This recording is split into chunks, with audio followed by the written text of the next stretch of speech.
Hi friends! ఈరోజు మనం రీసెంట్‌గా తమిళ్‌లో 4 డిఫరెంట్ స్టోరీస్‌తో ఒక మంచి డ్రామా అండ్ థ్రిల్లర్ కాన్సెప్ట్‌తో వచ్చిన 'అధర్మ కథైగల్' మూవీ స్టోరీ డిస్కస్ చేసుకోబోతున్నాం. ఇలాగే మీకింకా ఏ మూవీ స్టోరీ అయినా ఎక్స్‌ప్లనేషన్ కావాలి అంటే ఆ మూవీ నేమ్ అనేది కామెంట్ బాక్స్‌లో కామెంట్ చేయండి. ఇంకా ఏమాత్రం ఆలస్యం చేయకుండా మూవీలోకి వెళ్ళిపోదాం. మూవీలోని మొదటి స్టోరీ అయిన రివెంజీస్ ఆర్ట్ స్టార్ట్ అవ్వగానే రాత్రి సమయంలో జగన్నాథం అనే రౌడీపై కొంతమంది కత్తులతో అటాక్ చేయడంతో జగన్నాథం వారి నుండి తప్పించుకొని పారిపోతాడు. అయినా కానీ వారు జగన్నాథం వెంటపడి కత్తులతో పొడుస్తూ చంపబోగా అదే టైంకే జగన్నాథం మనుషులు అక్కడికి రావడంతో జగన్నాథంపై అటాక్ చేస్తున్న వారు అక్కడ నుండి తప్పించుకొని పారిపోతారు. ఇంకా శరీరం అంతా గాయాలతో ఉన్న జగన్నాథన్ని వెంటనే ఒక హాస్పిటల్కి తీసుకుని వెళ్తారు. ఇంకా అదే హాస్పిటల్లోనే నర్సుగా పనిచేసే నందిని జగన్నాథన్ని ఆ పరిస్థితిలో చూసి షాక్ అయ్యి జగన్నాథం మనుషుల్ని బయటే ఉండమని చెప్పి జగన్నాథన్ని ఐసీయూలోకి తీసుకెళ్లి వెంటనే డాక్టర్కి విషయం చెప్పడంతో డాక్టర్ వచ్చి జగన్నాథన్కి ట్రీట్మెంట్ చేసి బయటికి వచ్చి జగన్నాథం మనుషులతో తనకి చాలా బ్లడ్ పోయింది, 24 గంటలు గడిస్తే కానీ ఏం చెప్పలేం, బట్ ప్రస్తుతానికి మాత్రం హీఈస్ అవుట్ ఆఫ్ డేంజర్ అని చెప్పడంతో అది విన్న నందిని కొంచెం హ్యాపీగా ఫీల్ అయ్యి స్టాఫ్ రూమ్లోకి రాగా అక్కడ ఉన్న మిగతా నర్సులు తనతో వాడు ఒక పెద్ద రౌడీ, ఎంతోమందిని చంపేశాడు, చాలామంది అమ్మాయిల జీవితాలు నాశనం చేశాడు, అలాంటి వాడి కోసం నువ్వంత టెన్షన్ పడుతున్నావేంటి, అలాంటి వాడు చస్తేనే మంచిది అంటారు. దానికి నందిని తను ఎలాంటి వాడైనా కావచ్చు కానీ ఒక్కసారి చావు బతుకుల్లో హాస్పిటల్కి వచ్చాక తనని బ్రతికించాల్సిన బాధ్యత మనది, అదే నేను చేశాను అని చెప్తుంది. ఇంకా జగన్నాథం రైట్ హ్యాండ్ అయిన విక్కీ మిగతా వారితో అన్నపై అటాక్ చేసిన వారిని ఎలాగైనా పట్టుకుని చంపాలి అని చెప్తూ ఉంటాడు. నెక్స్ట్ సీన్లో ఇక్కడే మనకి నందిని ఫ్యామిలీని చూపిస్తారు. నందిని ఫాదర్ చనిపోయి ఉంటాడు. ఇప్పుడు నందిని అండ్ తన అమ్మ మాత్రమే ఉంటారు. నందిని హాస్పిటల్లో నర్సుగా పనిచేస్తూ ఉంటుంది. ఇంకా అలా నందిని ప్రతిరోజు హాస్పిటల్కి వచ్చి జగన్నాథన్ని చూసుకుంటూ తను త్వరగా కోలుకునేలా ట్రీట్మెంట్ చేస్తూ ఉంటుంది. ఇంకా నెమ్మదిగా జగన్నాథన్ కూడా కోలుకుంటూ ఉంటాడు. ఇదిలా ఉంటే జగన్నాథన్ మనిషి అయిన విక్కీ జగన్నాథం కోసం హాస్పిటల్ దగ్గరే ఉంటూ ఇంకా ఇదే ప్రాసెస్లోనే నందినిని చూసి తనకి బాగా నచ్చడంతో తనని ఇష్టపడుతూ తనని ఫాలో అవుతూ తనతో మాట్లాడడానికి ట్రై చేస్తూ ఉంటాడు. కానీ నందిని విక్కీని పెద్దగా పట్టించుకోదు. ఒకరోజు నందిని హాస్పిటల్ నుండి ఇంటికి వెళ్ళిన కాసేపటికే నందిని ఇంటికి ముగ్గురు వ్యక్తులు వచ్చి మీ హాస్పిటల్లో కత్తిగాయాలతో అడ్మిట్ చేశారు కదా, ఆ రౌడీ జగన్నాథంపై అటాక్ చేసింది మేమే అని చెప్పగా అది విన్న నందిని ఫుల్గా భయపడిపోతుంది. దానికి వారు మీరేం భయపడకండి, అసలు ఏం జరిగిందంటే నా కొడుకు ఆ జగన్నాథం కూతురు ప్రేమించుకున్నారు అని వాడికి తెలిసి నా కొడుకుని ప్లాన్ ప్రకారం వాడి కూతురు పిలిపించినట్లు సీక్రెట్ ప్లేస్కి పిలిపించుకుని బాగా కొట్టి చంపేశారు. అందుకే దానికి రివెంజ్గా వాడిని చంపాలి అని ఒక అమ్మాయితో వాడిని ట్రాప్ చేయించి ఒంటరిగా రప్పించి వాడిని చంపాలి అని ట్రై చేయగా చివరి నిమిషంలో వాడి మనుషులు వచ్చి వాడిని కాపాడి హాస్పిటల్లో జాయిన్ చేశారు. ఇప్పుడు వాడు హాస్పిటల్ నుండి డిశ్చార్జ్ అయిన వెంటనే మొదట చంపేది మమ్మల్నే, దానికి కూడా మేము భయపడట్లేదు, కానీ వాడు బ్రతికి ఉంటే ఇంకా ఎన్ని కుటుంబాలు నాశనం చేస్తాడో, అందుకే హాస్పిటల్లో జగన్నాథన్ని చూసుకుంటున్న నర్సు నువ్వే అని తెలిసింది కాబట్టి నువ్వే హాస్పిటల్లో వాడికి పెట్టిన ఆక్సిజన్ ట్యూబ్ 5 నిమిషాలు తీసేస్తే చాలు వాడు చనిపోతాడు, ఆల్రెడీ వెంటిలేటర్ మీద ఉన్నాడు కాబట్టి చనిపోయినా ఎవరికి డౌట్ రాదు, నువ్వే వాడిని చంపాలి అని దానికోసం నీకు ఎంత డబ్బైనా ఇస్తామనగా అదంతా విన్న నందిని కోపంతో వాడు ఎంత రాక్షసుడైనా కావచ్చు కానీ నేను మీరు చెప్పినట్లు అస్సలు చేయను, వెంటనే ఇక్కడి నుంచి వెళ్ళిపోండి, లేదంటే నేనే మీ గురించి పోలీసులకు చెప్తా అనడంతో ఆ ముగ్గురు కోపంతో అక్కడి నుంచి వెళ్ళిపోతారు. సీన్ కట్ చేస్తే నెక్స్ట్ డే హాస్పిటల్కి వెళ్ళిన నందిని ఆ రోజే యాక్సిడెంట్ కేసులో అడ్మిట్ అయిన వ్యక్తికి టీటీ ఇంజెక్షన్ ఇవ్వడానికి వెళ్ళి ఆ వ్యక్తిని చూసిన నందిని షాక్ అవుతుంది. ఎందుకంటే ఆ వ్యక్తి ఎవరో కాదు, రాత్రి జగన్నాథాన్ని చంపమని ఇంటికి వచ్చిన ముగ్గురులో ఒకడైన దినేష్ నందినితో నేను ఇక్కడికి ఎందుకు వచ్చానో నీకు తెలుసు కదా, ఈ విషయం నువ్వు ఎవరికైనా చెప్తే నీ ప్రాణానికే ప్రమాదం అంటాడు. దాంతో నందిని అక్కడి నుంచి భయంతో వెళ్ళిపోతుంది. తర్వాత దినేష్ జగన్నాథాన్ని ఉంచిన రూమ్ ఏదో కనిపెట్టి రూమ్లోకి వెళ్ళబోగా అప్పుడే అక్కడికి విక్కీ రావడంతో అక్కడి నుంచి వెళ్ళిపోతాడు. ఇంకా అదే రోజు సాయంత్రం జగన్నాథం పూర్తిగా కోలుకొని తనకి స్పృహ రావడంతో విక్కీతో పాటు తన మనుషులందరూ చాలా హ్యాపీగా ఫీల్ అవుతారు. నెక్స్ట్ సీన్లో మరుసటి రోజు ఉదయం నందిని జగన్నాథన్కి ఇంజెక్షన్ చేయడానికి తన రూమ్లోకి వచ్చి జగన్నాథన్తో మాట్లాడుతున్న విక్కీకి ఒక పేపర్ ఇచ్చి అందులోని మెడిసిన్స్ తీసుకురమ్మని చెప్పడంతో విక్కీ మెడిసిన్స్ తీసుకోవడానికి వెళ్తాడు. ఇంకా అలా నందిని జగన్నాథన్కి ఇంజెక్షన్ ఇస్తూ ఉండగా అదే టైంకే దినేష్ కత్తి తీసుకుని ఆ రూమ్లోకి వచ్చి జగన్నాథంపై అటాక్ చేసి చంపబోగా జగన్నాథన్ తనని ఆపి అలా ఇద్దరి మధ్య చిన్న గొడవ జరుగుతుంది. నందిని అది చూసి ఫుల్గా భయపడిపోతుంది. ఇంకా అప్పుడే విక్కీ అక్కడికి రావడంతో దినేష్ అక్కడి నుంచి పారిపోగా విక్కీ తన వెనకాలే పరిగెడతాడు. ఇంకా ఫుల్గా భయపడిపోతున్న నందినితో జగన్నాథం నవ్వుతూ నువ్వేం భయపడకమ్మా, ఇలాంటి అటాక్లన్నీ నాకు కామనే, ఈ హాస్పిటల్ నుండి బయటికి వెళ్ళాక వాడి అంతు చూస్తా, నువ్వు ఇంజెక్షన్ ఇవ్వు అంటాడు. అలా నందిని తనకి ఇంజెక్షన్ రెడీ చేస్తూ ఉండగా జగన్నాథన్ మాత్రం నందిని నందినిని తప్పుడు దృష్టితో చూస్తూ పూర్తిగా కోలుకోగానే దీన్ని ఎలాగైనా అనుభవించాలి అని మనసులో అనుకుంటూ నీ పేరేంటమ్మా అని అడగ్గా దానికి తను నందిని అంటుంది. దానికి జగన్నాథన్ ఏ ఏరియా మీ నాన్న పేరేంటి అని అడగ్గా దానికి నందిని భారతీనగర్ మా నాన్న పేరు సుబ్రహ్మణ్యం అంటుంది. దానికి జగన్నాథన్ సుబ్రహ్మణ్యమా ఏ సుబ్రహ్మణ్యం అనగా ఇక్కడే రివీల్ అయ్యే మైండ్ బ్లాకే ట్విస్ట్ ఏంటంటే అదే సార్ మీరు 5 సంవత్సరాల క్రితం మీరు ఒక ఇంటిని మీ పేరు మీద రాసివ్వాలి అని అడగ్గా ఇవ్వను అనడంతో దారుణంగా తన భార్య కూతురు ముందే చంపేశారు కదా ఈవి సుబ్రహ్మణ్యం తన కూతురునే నేను అని చెప్పడంతో అది విన్న జగన్నాథన్ షాక్లో ఉండగా అప్పుడే నందిని తను చనిపోయేలా ఒక ఇంజెక్షన్ ఇచ్చి నిన్ను చంపడానికి బయట చాలామంది వెయిట్ చేస్తున్నారు కానీ వారు చంపితే నా రివెంజ్ ఎలా తీరుతుంది అందుకే చావు బతుకుల్లో ఉన్న నిన్ను కాపాడి నువ్వు పూర్తిగా కోలుకున్న తర్వాత నిన్ను ఎవరు చంపుతున్నారో ఎందుకు చంపుతున్నారో తెలియాలి కదా అందుకే ఇన్ని రోజులు వెయిట్ చేశా ఇంకా చావు అని అక్కడ నుండి వెళ్ళిపోగా తర్వాత డాక్టర్ అక్కడికి వచ్చి జగన్నాథన్ చనిపోయి ఉండడాన్ని చూసి తన మనుషులతో బ్రెయిన్లో బ్లడ్ క్లాట్ అయి చనిపోయాడు అని చెప్పడంతో తన మనుషులందరూ చాలా బాధపడతారు. నందిని మాత్రం తన రివెంజ్ తీరినందుకు చాలా హ్యాపీగా ఫీల్ అవుతుంది. ఇంకా రెండవ story self revenge is biggest blunder start అవ్వగానే ఈ స్టోరీలో మెయిన్ క్యారెక్టర్ అయిన శివ అనే వ్యక్తిని చూపిస్తారు. శివ ఒక ప్రైవేట్ కంపెనీలో జాబ్ చేస్తూ ఉంటాడు. శివ భార్య పేరు ప్రియ, వారికి బేబీ కూడా ఉంటుంది. ఇక్కడే మనకు తెలిసే ఒక విషయం ఏంటంటే శివ అండ్ ప్రియలది లవ్ మ్యారేజ్. వారి పెళ్లికి వారి ఫ్యామిలీస్ ఒప్పుకోకపోవడంతో ఇంట్లో నుండి బయటికి వచ్చి పెళ్లి చేసుకుని హ్యాపీగా ఉంటారు. అలా వారికి బేబీ కూడా పుట్టి ఉంటుంది. ఇలా ఉండగా ఒకరోజు ప్రియ శివతో తమ రిలేటివ్స్ వాళ్ళది ఒక ఫంక్షన్ ఉంది అని ఆ ఫంక్షన్కి తమ పేరెంట్స్ కూడా వస్తారు అని అందుకే మనం కూడా ఆ ఫంక్షన్కి వెళ్తే మా పేరెంట్స్ మాతో మాట్లాడతారు అనగా దానికి శివ నీ పేరెంట్స్కి నీ మీద ప్రేమ ఉంటే ఎప్పుడో మాట్లాడేవారు వారికి మనం ఇష్టం లేదు అందుకే వద్దు అంటాడు. దాంతో ప్రియ కొంచెం ఫీల్ అవుతుంది. అయితే అదే టైంకి శివ ఫ్రిడ్జ్ ఆర్డర్ పెట్టి ఉండడంతో ఇద్దరు వ్యక్తులు వచ్చి ఫ్రిడ్జ్ శివ ఇంట్లో పెట్టి వెళ్తారు. అది చూసిన ప్రియ చాలా హ్యాపీగా ఫీల్ అయ్యి శివతో అయినా నీ శాలరీ తక్కువ కదా మరి ఫ్రిడ్జ్ ఎలా కొన్నావని అడగ్గా దానికి శివ కంపెనీలో ఇంక్రిమెంట్ ఇచ్చారు ఆ డబ్బుతోనే కొన్నాను అని చెప్తాడు. కానీ ఇక్కడే ట్విస్ట్ ఏంటంటే నిజానికి శివ ఆన్లైన్లో రమ్మీ గేమ్ ఆడుతూ డబ్బు సంపాదిస్తూ ఉంటాడు. తను నెల రోజులు కంపెనీకి వెళ్ళి కష్టపడితే వచ్చే శాలరీ ఈ ఆన్లైన్ గేమ్లో 2 రోజులకే వస్తూ ఉండడంతో శివ ఎప్పుడూ ఈ గేమే ఆడుతూ డబ్బు సంపాదిస్తూ ఉంటాడు. ఆ వచ్చిన డబ్బుతో తన భార్య ప్రియాకి బంగారం బట్టలు కొనిస్తూ లైఫ్లో చాలా హ్యాపీగా ఉంటారు. అలా ఆన్లైన్ గేమ్లో అధిక మొత్తంలో డబ్బు సంపాదిస్తూ ఉండడంతో ఆఫీసు ఇల్లు అని తేడా లేకుండా ఎప్పుడూ గేమ్ ఆడుతూనే ఉంటాడు. కానీ ఈ ఆన్లైన్ గేమ్ గురించి తన భార్య ప్రియాకి తెలియకుండా జాగ్రత్త పడుతూ ఉంటాడు. అలా కొన్ని రోజులు గడిచిపోతాయి. ఎవరి జీవితంలో అయినా సరే అన్ని రోజులు ఒకేలా ఉండవు కదా. కొంతకాలం అదృష్టం సంతోషం ఉంటే మరి కొంతకాలం దురదృష్టం దుఃఖం ఉంటుంది. అలాగే శివ జీవితంలో కూడా దురదృష్టం స్టార్ట్ అవుతుంది.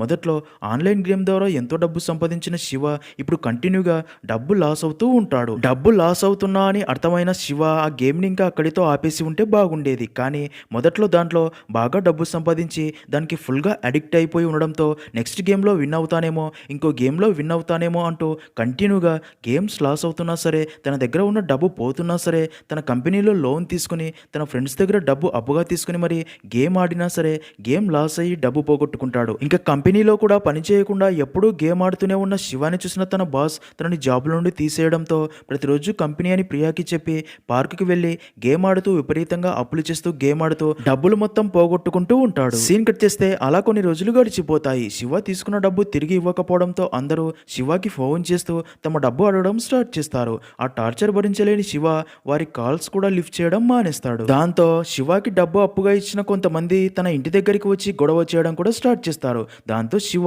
ఈ విషయం ప్రియాకి ఎక్కడ తెలిసిపోతుందని ఫుల్గా భయపడిపోతూ ఉంటాడు. అయితే ఇప్పటికే శివ మొత్తం అప్పు 30 లక్షలు అయి ఉంటుంది. దాంతో బాగా ఆలోచించిన శివ ఒక క్రిమినల్ ప్లాన్ ఆలోచించి తన భార్య ఎప్పటి నుంచో అడుగుతున్నారు తన రిలేటివ్స్ ఫంక్షన్కి 2 రోజులు వెళ్ళి రమ్మని చెప్పడంతో ప్రియ కూడా చాలా హ్యాపీగా ఫీల్ అయ్యి శివకి థ్యాంక్స్ చెప్పగా శివ అదే రోజు ప్రియాని బస్ ఎక్కించి పంపి ఇంకా తన ప్లాన్ స్టార్ట్ చేస్తాడు. అదేంటంటే తనకి తెలిసిన బాగా డబ్బు ఉన్న పేరెంట్స్ వాళ్ళ కూతుర్ని కిడ్నాప్ చేసి వారి కూతుర్ని ప్రాణాలతో విడిచిపెట్టాలి అంటే తనకి 50 లక్షలు ఇవ్వాలి అని అడిగితే తమ కూతురి కోసం డబ్బు ఇస్తారని ఫిక్స్ అయ్యి అలా ప్లాన్ ప్రకారం అదే రోజు సాయంత్రం ఆ పాపని కిడ్నాప్ చేసి తన ఇంటికి తీసుకుని వెళ్తాడు.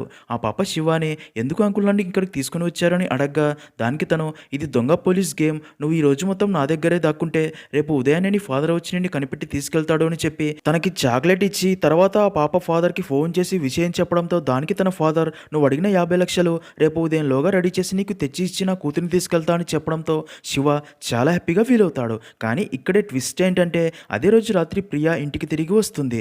దాంతో శివ ఆ పాపని ఒక రూమ్లో దాచి ప్రియాని ఫంక్షన్కి వెళ్ళి అప్పుడే తిరిగి వచ్చేసేవేంటి అని అడగ్గా దానికి ప్రియా నా పేరెంట్స్ నాతో మాట్లాడతారు అని అక్కడికి వెళ్తే అక్కడ నా పేరెంట్స్ నాతో మాట్లాడలేదు, అసలు నన్ను పట్టించుకోలేదు, అందుకే ఇంకా అక్కడ ఉండలేక వచ్చేసాను అంటుంది.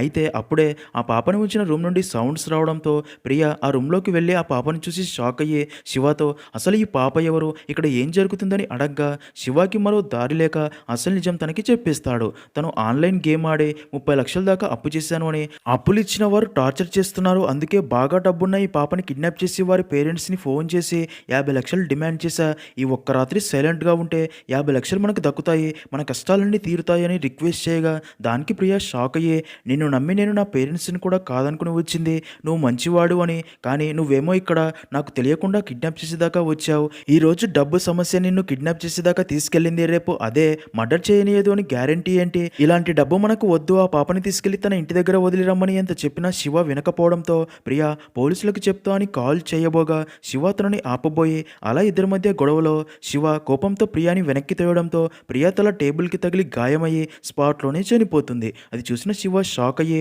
ప్రియ డెడ్ బాడీని చూసి చాలా బాధపడతాడు. ఇంకా బాగా ఆలోచించిన శివ దీనంతటికి కారణం ఈ ఆన్లైన్ గేమ్స్ అని అర్థమయ్యి ఒక సెల్ఫీ వీడియో రికార్డ్ చేస్తాడు. తన జీవితంలో జరిగిందంతా చెప్పి నాలాగా ఎవ్వరూ ఈ ఆన్లైన్ గేమ్స్కి అడిక్ట్ అయ్యి మీ జీవితాలు నాశనం చేసుకోకండి అని ఆ వీడియోని రికార్డ్ చేసి షేర్ చేస్తాడు. ఇంకా ఆ వీడియో వైరల్ అయ్యి పోలీసుల దాకా చేరడంతో ఆ వీడియో చూసిన పోలీసులు శివ ఇంటికి చేరుకోగా అక్కడ దృశ్యం చూసి పోలీసులు షాక్ అవుతారు. ఎందుకంటే ప్రియ చనిపోగా శివ ఉరి వేసుకుని చనిపోయి ఉంటాడు. ఇంకా వారి కొడుకు అనాథలా చనిపోయిన తన అమ్మ చేయి పట్టుకుని ఏడుస్తూ ఉండడం చూసి చాలా బాధపడతారు. ఇంకా అక్కడే ఉన్న ఆ పాపని వారి పేరెంట్స్కి అప్పగించి ప్రియ అండ్ శివాల కొడుకుని పోలీసులు ఒక అనాథాశ్రమంలో జాయిన్ చేస్తారు. ఇంకా మూడవ story revenge for others is a noble deed start అవ్వగానే బీచ్లో ఒక వ్యక్తిని ఎవరో దారుణంగా గన్తో షూట్ చేసి చంపేశారు అన్న విషయం పోలీసులకు తెలియడంతో ఎస్ఐ వెంటనే బీచ్ దగ్గరికి చేరుకొని డెడ్ బాడీని చూసి తనని షూట్ చేసిన విధానం చూసి కానిస్టేబుల్తో ఈ డెడ్ బాడీకి అయిన బుల్లెట్ గాయాలు చూస్తుంటే ఇతన్ని ఎవరో గన్ గురించి బాగా తెలిసిన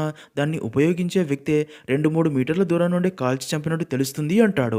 అలాగే అక్కడే తన ఫ్రెండ్ డెడ్ బాడీని చూసి ఏడుస్తున్న ఇద్దరు ఫ్రెండ్స్ని అడిగి డీటెయిల్స్ తెలుసుకుంటాడు. ఇంకా ఇక్కడే స్టోరీ కొంచెం వెనక్కి ఫ్లాష్ బ్యాక్లోకి వెళ్తుంది. ఇప్పుడు చనిపోయిన వాడి పేరు రఘు, తన ఫ్రెండ్స్ రాజు అండ్ ప్రభు, ముగ్గురు బెస్ట్ ఫ్రెండ్స్. వీళ్ళ గురించి ఒక మాటలో చెప్పాలి అంటే చిప్రిగాళ్ళు ఏ పని పాట చేయకుండా బేవర్స్గా బీచ్లో తిరుగుతూ బీచ్లోని షాప్స్ వాళ్ళతో గొడవలు పెట్టుకుంటూ వారిని బెదిరించి డబ్బు తీసుకుని ఆ డబ్బుతో తాగుతూ బీచ్ చూడడానికి వచ్చిన వాళ్ళతో అసభ్యకరంగా ప్రవర్తిస్తూ ఉంటారు.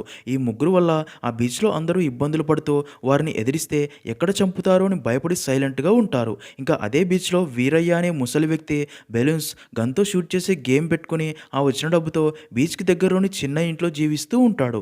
వీరయ్యకి ఎవ్వరూ ఉండరు. ఒకరోజు వీరయ్య దగ్గరికి ఒక భార్యాభర్త వచ్చి బెలూన్స్ షూట్ చేసే గేమ్ ఆడుతూ ఉండగా అప్పుడే రఘు అండ్ తన ఫ్రెండ్స్ అక్కడికి వచ్చి ఆ లేడీతో అసభ్యకరంగా ప్రవర్తించి వెళ్తారు. అది చూసిన వీరయ్యకి చాలా కోపం వస్తుంది. కానీ వారి గురించి తెలుసు కాబట్టి సైలెంట్ అయిపోతాడు. ఇంకా ముగ్గురు బీచ్లోని ఆడవారు అండ్ చిన్నపిల్లలతో కూడా అసభ్యకరంగా ప్రవర్తిస్తూ ఉండడంతో కొంతమంది పోలీసులకు కంప్లైంట్ చేయగా దానికి పోలీసులు వాళ్ళు రాక్షసులు లాంటి వాళ్ళు, వాళ్ళని అరెస్ట్ చేస్తే బయటికి వచ్చాక మేము ఒంటరిగా దొరికితే మమ్మల్ని కూడా చంపేసే రకం, అలాంటి వారితో మనకెందుకు, బీచ్కి వచ్చామా వెళ్ళామా అన్నట్టు ఉండండి సార్ అంటారు. అలా పోలీసులే వారికి భయపడడంతో ఆ ముగ్గురి చేష్టలకి అడ్డు అదుపు అనేది లేకుండా పోతుంది. అదంతా వీరయ్య చూస్తూ ఉంటాడు. నెక్స్ట్ సీన్లో ఒక రోజు రాత్రి ఇద్దరు లవర్స్ బీచ్లో మాట్లాడుకుంటూ ఉండగా వారిని చూసిన రఘు అండ్ గ్యాంగ్ ఆ అబ్బాయిని కొట్టి అమ్మాయితో అసభ్యకరంగా ప్రవర్తిస్తారు.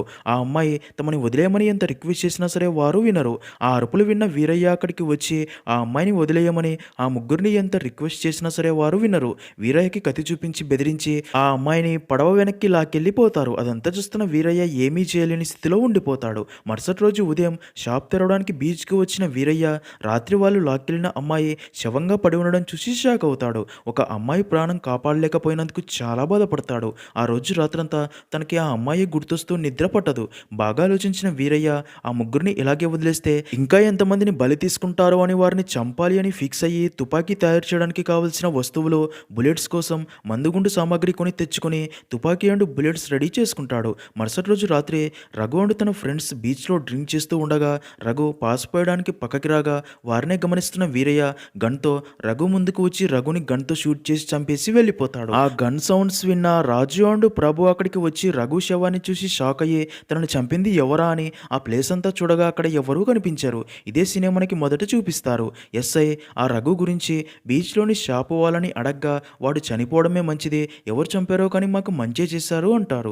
అప్పుడే ఎస్ఐ అక్కడే బెలూన్స్ షూట్ చేసే గన్ లోడ్ చేస్తున్న వీరయ్యని చూసి తన మీద డౌట్ పడగా పక్కనే ఉన్న వ్యక్తి తనతో అది డమ్మీ గన్ సార్, తనకి అంత సీన్ లేదు, తన ఫ్యామిలీ మొత్తం సునామీలో చనిపోయినప్పటి నుండి అదే బాధలో ఉన్నాడు అని చెప్తాడు. అలా కొన్ని రోజులకి రఘు చనిపోయినా సరే మిగతా ఇద్దరు మంచిగా మారకుండా బీచ్లో వారిని బెదిరిస్తూ చివరికి అక్కడ అడుక్కునే ముసలి వారి దగ్గర డబ్బు కూడా లాక్కుని వెళ్ళడం చూసిన వీరయ్యకి కోపం వచ్చి వీళ్ళింకా మారరు అనుకుని ఆ రోజు ప్రభువుని ఫాలో అయ్యి వెళ్ళి తనని కూడా గన్తో షూట్ చేసి చంపేస్తాడు. ఇంకా పోలీసులకి వారిని ఎవరు చంపుతున్నారో అర్థం కాదు. ఇదిలా ఉంటే ఆ బీచ్లోని షాప్ వాళ్ళు బీచ్కి వచ్చే వాళ్ళు మాత్రం చాలా హ్యాపీగా ఫీల్ అవుతారు. ఇద్దరు చనిపోయినా సరే రాజు మారడు, అలాగే బేవర్స్గా తిరుగుతూ ఉంటాడు. అయితే ఒకరోజు వీరయ్యని చూసిన రాజుకి తన మీద డౌట్ వచ్చి ఒకవేళ తనే తన ఇద్దరు ఫ్రెండ్స్ని చంపాడేమో అని క్లారిటీ కోసం అదే రోజు రాత్రి వీరయ్య ఇంట్లోకి వెళ్ళి ఇల్లంతా వెతుకుతూ ఉండగా అక్కడే తనకి ఒరిజినల్ బుల్లెట్స్ అండ్ తుపాకీ దొరకడంతో రాజుకి క్లారిటీ వచ్చి అదే విషయం పోలీసులకి చెప్పాలి అని అక్కడ నుండి వెళ్ళబోగా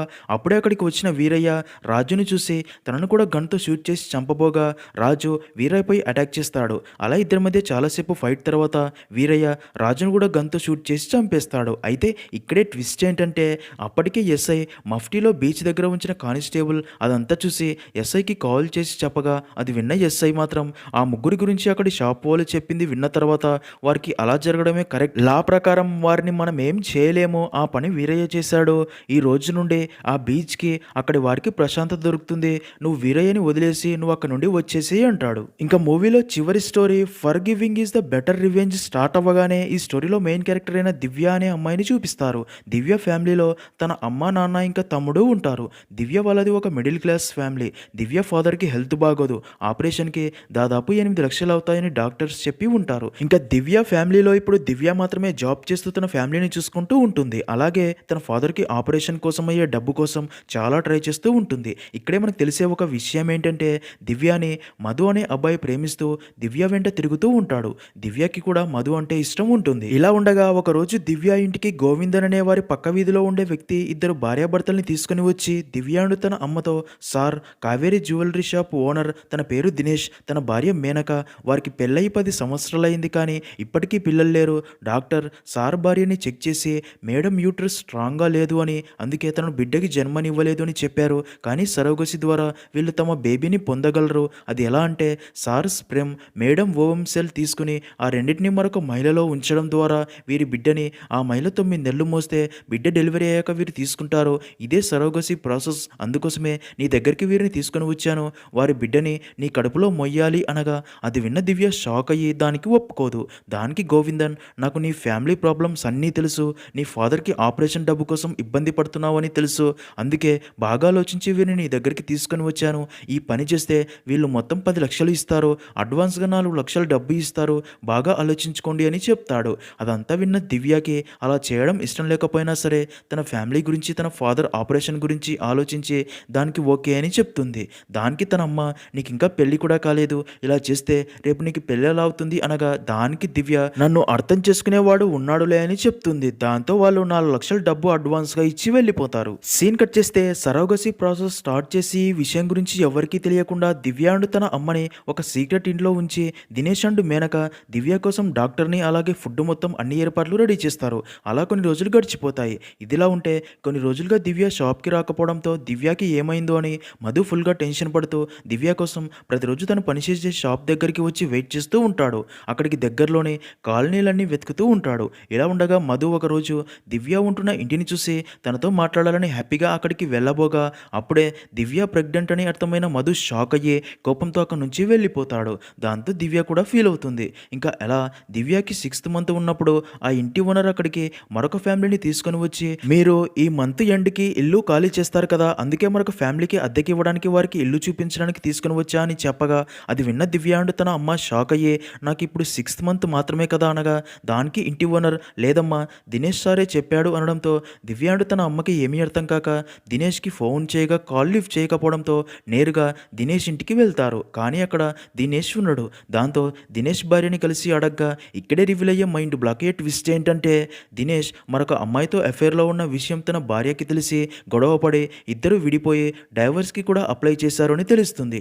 ఈ విషయం తెలిసిన దివ్య మైండ్ బ్లాక్ అయ్యే, మరి నా కడుపులోని బిడ్డ అని అడగ్గా దానికి మేనక ఆ బిడ్డని దినేష్కే ఇవ్వు అనడంతో దివ్య నేరుగా జ్యువెలరీ షాప్కి వెళ్ళి దినేష్ని కలిసి కలిసి ఆ బిడ్డ గురించి అడగ్గా దానికి దినేష్ నేను మరొక అమ్మాయిని త్వరలో పెళ్లి చేసుకోబోతున్నా, అందుకే ఈ బిడ్డ నాకింక వద్దు, డెలివరీ అయ్యాక ఏ అనాథాశ్రమంలోనో వదిలేసేయి అంటాడు. అది విని షాక్ అయిన దివ్య మరి నాకు రావాల్సిన 6 లక్షల డబ్బు ఇవ్వండి అని అడగ్గా దానికి దినేష్ మీకు 4 లక్షలు ఇచ్చిందే ఎక్కువ, ఇంకా ఎలాంటి డబ్బు ఇవ్వను అనడంతో దివ్య అండ్ తన అమ్మ కూడా వచ్చేస్తారు. దినేష్ సెక్యూరిటీ వారిని షాప్ నుండి బయటికి నెట్టిస్తాడు. దాంతో దివ్య అండ్ తన అమ్మకి ఇప్పుడు ఏం చేయాలో అర్థం కాదు. దివ్య చాలా బాధపడుతుంది. ఈ విషయం తెలిసిన కాలనీ వాళ్ళు అందరూ దివ్యకి సపోర్ట్ చేసి ఒక లాయర్తో దినేష్ పై కేసు వేయిస్తారు. అలాగే ఈ విషయం అందరికీ తెలిసేలా దివ్య తనకి జరిగిందంతా ఒక వీడియో రికార్డ్ చేసి సోషల్ మీడియాలో షేర్ చేయడంతో ఆ వీడియో ఫుల్గా వైరల్ అవుతుంది. ఆ వీడియో చూసిన అందరూ దివ్యకి సపోర్ట్గా మాట్లాడుతూ దినేష్ చేసిన తప్పుకి శిక్ష అనుభవించాల్సిందే అని అన్ని టీవీ ఛానల్స్లో ఇదే న్యూస్ చూపిస్తూ ఉంటారు. దాంతో దినేష్ పరువంతా పోతుంది. అంతేకాక తన బిజినెస్ కూడా దెబ్బతింటుంది. అంతేకాక Dinesh business partners and Dinesh భార్య ఫోన్ చేసి 10 లక్షల కోసం నీ పరువు బిజినెస్ మొత్తం దెబ్బతినేలా తీసుకుంటున్నావు, ఈ మ్యాటర్ని ఇంకా పెద్దది చేయకుండా తనకి ఇవ్వాల్సిన డబ్బు ఇచ్చి మ్యాటర్ క్లోజ్ చెయ్యి అని చెప్పడంతో దినేష్కి కూడా మరొక దారి లేక డబ్బు తీసుకుని దివ్య ఇంటికి వెళ్ళి డబ్బు ఇవ్వబోగా దానికి దివ్య కేసు వెనక్కి తీసుకోవడం కుదరదు, మీ బిడ్డని అనాథాశ్రమంలో వదిలేయమని చెప్పడానికి సిగ్గుగా లేదా, నేను ఈ సమస్యని కోర్టులోనే తేల్చుకుంటాను అంటుంది. అదే టైంకి అక్కడికి వచ్చిన కాలనీ వాళ్ళు దినేష్ని చూసి తనపై దాడి చేయాలి అని చూడగా దినేష్ అక్కడ నుండి పారిపోతాడు. ఇంకా బాగా ఆలోచించిన దినేష్ ఆ దివ్యకి ఎంత చెప్పినా వినట్లేదు అని తనని ఇలాగే వదిలేస్తే నన్ను రోడ్డు మీదకి లాగేస్తుంది అని అందుకే తనని చంపాలని ఫిక్స్ అయ్యి ఒక రౌడీకి దివ్యని చంపమని డీల్ కూడా ఇస్తాడు. మరో పక్క అదే టైంకి దివ్యకి పెయిన్స్ స్టార్ట్ అవడంతో హాస్పిటల్కి తీసుకుని వెళ్ళగా దివ్యకి అబ్బాయి పుడతాడు. తనని చూసిన దివ్య చాలా హ్యాపీగా ఫీల్ అవుతుంది.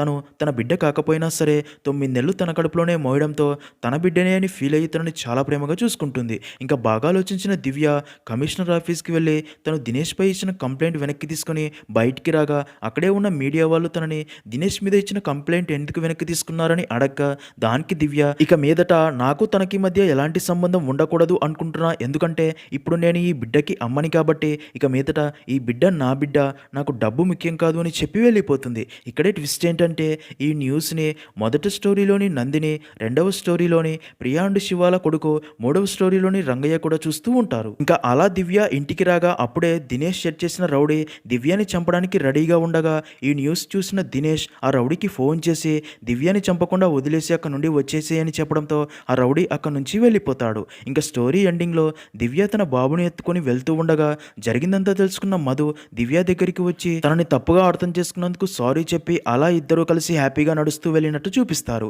అలా అక్కడితో మూవీ అనేది ఎండ్ అవుతుంది.